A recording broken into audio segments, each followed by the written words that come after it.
Hi Anil Nair here. Simplification PYQ question. ఇక్కడ చూడండి sir, ఏని మనం 232 అనుకుందాం, బిని మనం 140 అనుకుందాం, సిని మనం 353 అనుకుందాం.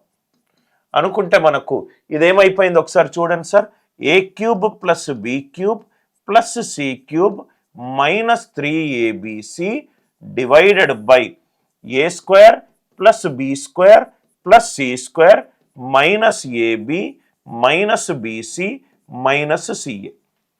అంటే ఇది ఏ ఫామ్లో ఉన్నట్టు, equivalent to A plus B plus C ఫామ్లో ఉన్నట్టు, A plus B plus C ఫామ్లో ఉన్నట్టు. So 232 plus 140 plus 353.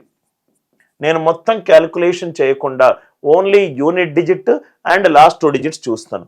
2 plus 0 2, 2 plus 3 5, ఇది 5, 5 ప్లస్ 4 9, 9 ప్లస్ 3 12, ఇది 2. అంటే ఆన్సర్ లాస్ట్ 2 డిజిట్స్ 25 ఉండాలి. 25 ఉన్న ఏకైక వాల్యూ ఏంటి?